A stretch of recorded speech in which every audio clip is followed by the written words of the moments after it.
ಇವತ್ತು ತುಮಕೂರು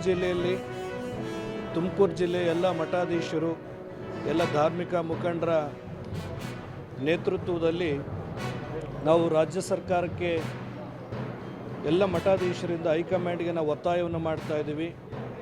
ಮುಖ್ಯಮಂತ್ರಿಗಳ ಬದಲಾವಣೆಗಳಾದಂಥ ಸಂದರ್ಭದಲ್ಲಿ ತುಮಕೂರು ಜಿಲ್ಲೆಯ ಉಸ್ತುವಾರಿ ಸಚಿವರು ಗೃಹ ಸಚಿವರಾದಂಥ ಸನ್ಮಾನ್ಯ ಡಾಕ್ಟರ್ ಜಿ ಪರಮೇಶ್ವರ್ ಅವ್ರನ್ನ ರಾಜ್ಯದ ಮುಖ್ಯಮಂತ್ರಿಗಳಾಗಿ ಮಾಡಬೇಕಾಗ್ತದೆ.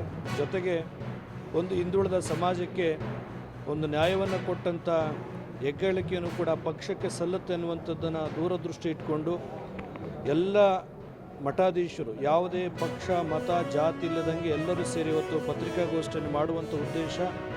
ಇವತ್ತು ಅವಕಾಶಗಳು ಒದಗಿ ಬಂದಾಗ ನಮ್ಮ ಜಿಲ್ಲೆಗೆ ಸಮಗ್ರ ಅಭಿವೃದ್ಧಿ ಆಗಬೇಕು. ನೀರಾವರಿ ಇರ್ಬೋದು, ಮೆಟ್ರೋ ಯೋಜನೆಗಳಿರ್ಬೋದು, ಶಾಶ್ವತವಾಗಿರುವಂಥ ಕುಡಿಯೋ ನೀರು ಯೋಜನೆ ಇರ್ಬೋದು, ಅನೇಕ ಯೋಜನೆಗಳು ಪರಿಪೂರ್ಣತೆ ಕಾಣಬೇಕು ಅಂತ ಹೇಳಿದ್ರೆ ಮುಖ್ಯಮಂತ್ರಿಗಳಾದರೆ ತುಮಕೂರು ಜಿಲ್ಲೆಯು ಇತಿಹಾಸ ಪುಟಗಳಲ್ಲಿ ಸೇರಬಹುದು ಅನ್ನುವಂಥದ್ದು ದೂರದೃಷ್ಟಿ ಇಟ್ಕೊಂಡು ಇವತ್ತೆಲ್ಲ ಮಠಾಧೀಶರು ಕೂಡ ಸೇರಿಕೊಂಡು ಒಕ್ಕೊರಳಿದ್ದ ಹೈಕಮಾಂಡ್ಗೆ ಒತ್ತಾಯವನ್ನು ಮಾಡ್ತಾ ಇದ್ದೀವಿ.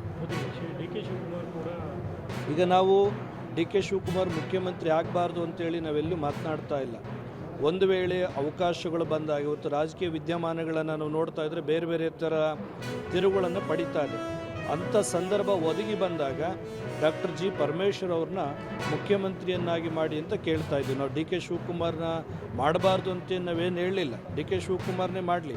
ಒಂದು ವೇಳೆ ಡಿ ಕೆ ಶಿವಕುಮಾರ್ಗೆ ಆಗಲಿಲ್ಲ, ಅವಕಾಶಗಳು ತಪ್ಪಿದಾಗ ಒಂದು ಹಿಂದುಳಿದಂಥ ಸಮಾಜಕ್ಕೆ ನಾವು ಕಂಡಂಥ ಒಬ್ಬ ರಾಜಕಾರಣಿಗೆ ಅವಕಾಶ ಕೊಡಲಿ ಅಂತ ನಮ್ಮೆಲ್ಲರ ಮಠಾಧೀಶರು ನಿರ್ಧಾರ.